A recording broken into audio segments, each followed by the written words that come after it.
Welcome everybody to the kitchen. I grew up, my mom's a retired school teacher, and so every once in a while I'd have to go over to great-grandma's house for her to watch us kids while mom went and substituted or did her errands or whatever. And this was from an era that, oh, to this day, I still remember great-grandma's cooking, and this was one of my favorites as a child. So I am doing a creamed pea and ham dish over fresh biscuits. Grandma could make anything out of nothing. She was an amazing cook. And do you remember when I had told you that I always have a ham in my kitchen? I finally figured out why.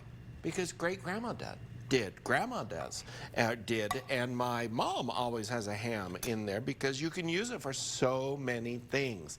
So that's exactly what I'm doing at this point. And the other thing that you've got to do when you make up this creamed pea dish is use canned milk. Canned milk is one of those things that really is from the Depression era because it was readily available during war times. It was shelf stable. It didn't require refrigeration until it was opened. And so it was a very easy commodity to have. And oh, it makes the best creamed vegetables for sure. Alrighty, so I've started a roux. I have some onions in here. I'm adding in some and milk to mix that together, and in goes my frozen peas. And if you have fresh peas from the garden, buy fresh peas from the garden. If not, use some frozen peas. And it was really fun talking to my mom about this recipe because she would always say, ask her mom when she made this if they were the old peas, because apparently we've come a long ways when it comes to frozen foods since when my mom was a child. All right, I'm going to add the ham into there, and I think I just dropped one down there. I'll grab that in a minute. And I'm going to let this cook up here. You don't want this gravy to be too thick at all. You want it to be fairly runny or viscous, and we'll keep cooking here, guys. When we come back, I'll finish it all up with kind of a reminiscence from my childhood. I was back there when you pulled the biscuits out. Yeah. Oh my gosh. Yeah. Perfect. So your childhood back in the 30s? I was a child in the 20s. Depression era, yeah. Okay. It's kind of biscuits and gravy.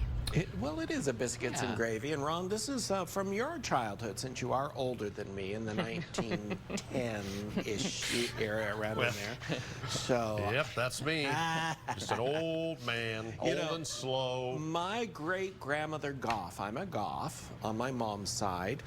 She was a mover and a shaker for women's liberty, libs, and all that kind of stuff.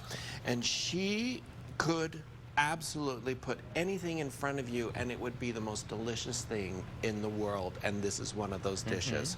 So I've created up the sauce here that you can see here, and it is all done. And my mom, she was so cute this morning. She's like, now be sure you can't get it too thick. It can't be too thick. So it's not very thick. It just is thick enough to just flow over. And I wanted to show you, you can do this with anything. It doesn't have to be peas necessarily. It's just that springtime peas, I thought it'd be a good thing to do. And you can put it over vegetables like potatoes or broccoli or anything like that. You can cream corn. You can cream any vegetable. Broccoli. I say that because I have broccoli back here. I was going to do a little broccoli salad to show you, you could serve it with it. But this is one of those dishes that Grandma could serve up quick, just like that. And I'll never forget, she could just go in and whip this up, and dinner or lunch would be ready, and the family would come over. And it's from that era, and I think this is why I love cooking. It's from the era to where if somebody comes over, you gotta feed them, because that's just what they did. So a very simple way to enjoy a delicious, amazing dinner. Now the recipe is on KUTV.com. You can go over there. You can also go to my website, cookingwithchefbryan.com, and grab this recipe. And this truly is a nostalgia thing. The one thing I did want to just show you really quickly with the biscuits here, guys, I stack them like this, and this is the trick, because then you can just pull them apart, and boom, you got one thick one. You got one delicious biscuit. Yeah.